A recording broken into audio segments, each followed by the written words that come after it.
¿Qué tal, amigos? Muy buenas noches. Aquí es de madrugada. Ahora sí que anduve corriendo de aquí para allá y pensando, decía yo, ¿haré este video o no? Dije, no, ya sí, porque me lo han pedido mucho. Y esta noche yo quiero complacerlos a todos mis suscriptores. Eh, Me han pedido, gracias, porque les gustó el relato de Los Miserables. Eh, y me han pedido muchas cosas, pero entre ellas insisten e insisten en Crimen y Castigo de Fyodor Dostoyevsky o de sea Federico Dostoyevsky. La escuela rusa en general, en cuanto a la literatura, yo creo que está compuesta, a mi forma de ver, por tres grandes, que desde luego es Dostoyevsky, Tolstoy, que no se lleva las palmas, tampoco, o sea, es que está dividido, y Máximo Gorki. Eh, Tres periodos, bueno, el de Tolstoy y el de Dostoyevsky cercanos, Gorki no tanto, pero son los tres grandes literatos rusos. Ahora, ¿a qué me refiero con ello? Que son tan grandes y son tan fuertes en la literatura, en el peso de la literatura mundial, que han logrado que las situaciones dramáticas aumenten. Y esto voy a tratar de hacérselos bien ligerito, pero es algo que yo ya quería, de lo que he querido hablar todo el tiempo, porque la gente alrededor de mi vida, que es bien larga y bien bonita, y agradezco a Dios por ello, eh, siempre me dice, es que si yo te cuento mi vida, es una telenovela. Y yo nunca he puesto en duda que lo sea. El problema es que, aunque uno vea su telenovela, no sé cómo lo vean, pero como algo terrible e inevitablemente que les ha ocurrido, tiene que cumplir con una serie de cuestionamientos, de realidades, de bases, sobre todo de bases literarias. Entre eso, diferentes escuelas han estudiado a lo largo de mucho tiempo, desde los grandes clásicos hasta toda la literatura, o sea, y han podido conformar, y esto lo tengo que checar, no es tan estricto, de 36 a 38 situaciones dramáticas. ¿Qué son las situaciones dramáticas? Es aquello en lo que queda contenido cualquier asunto y que nosotros podemos manejar como escritores en algún momento. Podemos tomar una situación como prioritaria, una situación para una subtrama, y esto es gracias a todo lo que nos dejaron ellos. Entonces, hay situaciones dramáticas clásicas, por ejemplo, el sacrificio de una madre, el hijo perdido hace 20 años, el odio entre hermanos, odio entre familias, y así hasta que logramos conjuntar 36 o 38, según sea la escuela. Esto quiere decir que no hay nada nuevo bajo el sol. Eh, que en realidad sí se han hecho estudios muy serios y uno debe de conocerlo para poderlo identificar. De qué se trata una novela y cuál es su línea argumental principal o su línea dramática también, que es otra, diferente a la argumental. La argumental solamente nos habla de así exactamente de lo que se trata, y la línea dramática nos va a hablar precisamente de qué situaciones se está utilizando, de qué forma y cómo las está priorizando. Entonces, yo creo que básicamente en esto bueno, es una de las bases en la que uno se constituye como escritor, al conocer estas situaciones y manejarlas. Y obviamente también en el caso ya de Dostoyevsky, sí, se ven esos estudios previos, y por eso los quería comentar antes de entrar de lleno a la novela, porque gracias a estos tres grandes, y desde luego, es que no puedo dejar atrás al poeta nacional de Rusia, que es Pushkin, y si no lo pronuncio bien, ay, sí me lo perdonan, pero el ruso y yo Todavía no podemos, fuera del Niet, todavía no lo pronuncio. Pero pues su poeta nacional, que es Pushkin, y que es, mm, tiene que leerlo. O en una de estas les leo algo de Pushkin, pero pues él es simple y sencillamente perfecto. Entramos de lleno. Dostoyevsky le toca vivir esta Rusia. Ay, no, perdón, de lleno todavía no.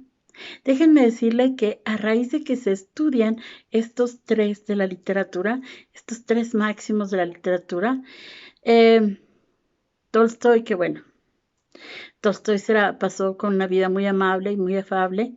Dentro de todo tuvo riqueza, supo administrar todo esto, cosa que a Dostoyevsky pues no realmente le falló.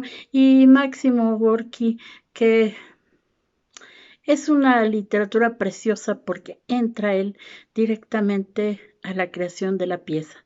Entonces, esto ya se los voy como adelantando, platicando a niveles de cultura general. A lo mejor son aspectos muy técnicos, pero sí es bueno que ustedes sepan que hay un lugar en donde ya se ha estudiado todo esto que ocurre. Y a raíz de estos tres novelistas rusos, las situaciones se ampliaron. Se ampliaron también porque ellos comienzan a manejar aproximadamente entre 5 y 6 situaciones más que ya han sido estudiadas y ya se ha provocado una división de escuelas. La escuela rusa considera casi 42 situaciones y la otra 36, 38, que es prácticamente la escuela americana. 36, 38. Claro, la escuela francesa también contribuye y esto es muy, muy, muy importante. Bueno, me llevé 7 minutos en esto y es demasiado. Vamos a entrar, de hecho, a Crimen y Castigo, que es una de las novelas consideradas como obra de arte, al igual que Los Hermanos Karamazov del señor Dostoyevsky, quien nace por ahí de 1821, que es cuando nos encontramos con la Rusia zarista, con una Rusia desgajada, eh, con una Rusia en la miseria y cuya extensión geográfica, su política geográfica es la que la va a salvar de muchas cosas. Ya la había salvado, la salva, bueno, en 2 ocasiones históricamente. No se puede llegar a Rusia, no se puede invadir Rusia precisamente por esta zona que solo ellos conocen, que está absolutamente lleno de nieve y que derrocó la geopolítica a los ejércitos más importantes, que fue el ejército de Bonaparte y el ejército de Hitler. Fíjense, o sea, lo que no pudieron hacer las armas, lo hizo la naturaleza y la nieve de esta estepa rusa que verdaderamente no perdonó al enemigo y no llegaron a ella. Entonces, dentro de Rusia, esta Rusia que es una enorme porción de patria, eh, allí nos encontramos a Dostoyevsky, que tiene un padre alcohólico, que su madre muere muy joven también, y que él, pues, desorientado, y desorientado porque los sucesos de su vida siempre han sido marcados por la desgracia, por la pérdida, por el dolor, por una inconformidad que le es innata, ¿no? Y que después lo lleva a conformar revistas y a rebelarse contra esta miseria, a pesar que digamos que él podría pertenecer a una clase pudiente, pero el hecho de la muerte de su padre le pesa mucho, aunque hay muchos escritos que refieren que él y su papá no se llevaban muy, muy bien. Esta novela de Crimen y Castigo es una novela psicológica que le escribe en 1862.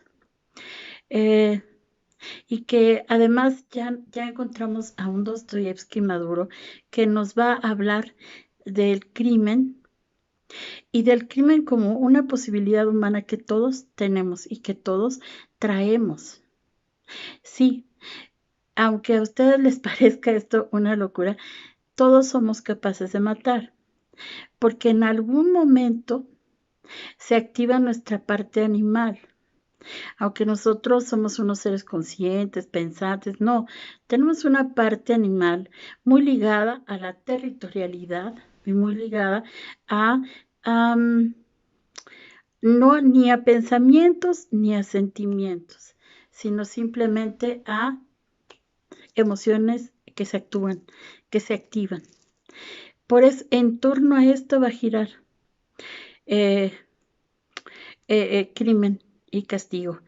Es la vida de un joven que cree que los seres humanos están divididos en dos, en los seres ordinarios, en los seres extraordinarios, y él quiere ser un ser extraordinario. Y el ser extraordinario es capaz de matar, de tener esa sensación que lo puede llevar a un límite y a un éxtasis, bueno, de cualquier tipo. Creo que está excelentemente descrito. Él vive en un San Petersburgo, verdaderamente en una covacha, bastante pequeña, él prácticamente en harapos, mientras su padre, su madre y su hermana le envían suministros para que pueda estudiar. Pero pues Raskolnikov, que es nuestro personaje principal, siempre está inconforme con su vida, consigo mismo, pero además en su cabeza ya ha elaborado esta teoría de ser extraordinario. Si yo mato, voy a ser extraordinario. Esto dentro de un análisis psicológico, pues sí nos habla de un avance de la animalidad de Mario contra el razonamiento de Raskolnikov, perdón.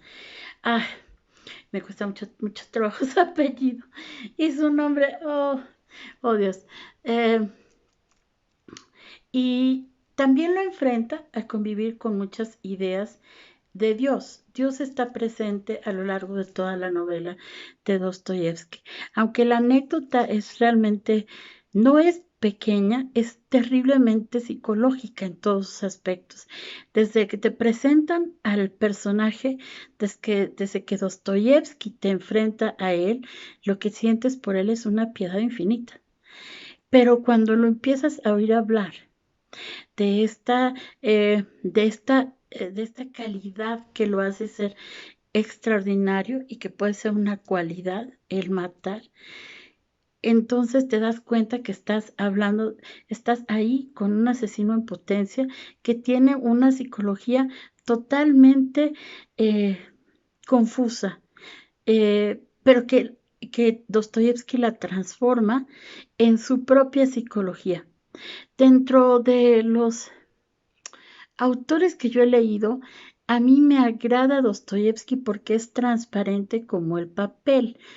O sea, él estuvo viviendo encarcelado algunos años y estuvo a punto de ser fusilado y el fusilamiento se detuvo.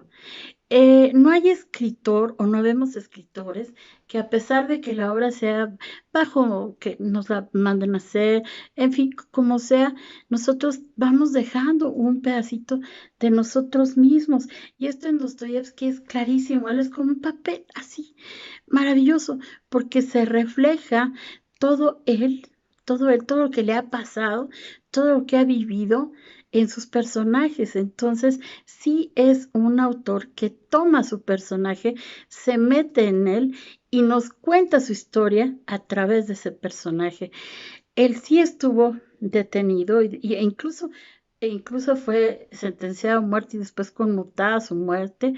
Y todo esto le hace vivir una serie de sentimientos que viene prácticamente a arrojar, prácticamente a hacer una enorme catarsis de su vida en lo que es Crimen y Castigo. Desde el momento en que Raskolnikov, él llevado por una gran necesidad, va a ver a una usurera y se da cuenta que existe la posibilidad de matar a esa usurera y quedarse con todo aquello. A finales de cuentas, para Raskolnikov la usurera es un personaje indeseable, dentro de la sociedad. Es algo que él se concede el permiso de asesinar y lo ejecuta y lo lleva a cabo. Entonces nos da un perfil del asesino clarísimo. O sea, porque los asesinos tienen un altísimo perfil, quiero que lo sepan, y además tienen a veces IQs, bueno, que son IQs muy, muy altos, que les ayuda a perfeccionar este asunto del asesinato, que cuando lo ejecuta Raskolnikov es terriblemente cruel, porque con un hacha destroza literalmente a la vieja prestamista. Y la vieja no sabe ni por qué lo hace. O sea, ella abre la puerta, le cree y él se va sobre de ella con hachazos. Pero con es su primer crimen, entonces no está absolutamente seguro de cometerle. Y hay un detalle muy bello que es que él quiere sacar, se imagina que el dinero está en algún lugar y quiere sacarlo y lo jala del cuerpo, pero no sale. Y cuando él quiere volver a asestar un último golpe, aunque la señora está muerta, no puede. Hay un freno ahí que es su consciente de que él está lleno de sangre, la escena está llena de sangre. Además, es una escena que si la traspolásemos un poquito al siglo XXI, sería una escena casi gore, o sea, gore, por decirlo así, donde está la sangre presente, viva, viva, y él no puede, en ese instante ve una cruz. Y otra vez está la presencia de Dios, y entonces hasta que no la jala y avienta a ella una llave, y él deja la cruz de la, de la mujer que acaba de asesinar, se la lanza, o sea, él no se queda con la cruz. Sube rápidamente, trata de buscar y toma lo que puede, y en eso escucha pasos, hay una testigo, y decide matar también a la testigo. Y la testigo, pues, está tan asombrada al ver el crimen de la usurera que está, pero demudada. Y más cuando ve que Raskolnikov la ha visto y sabe que va a morir, que él no puede dejar testigos.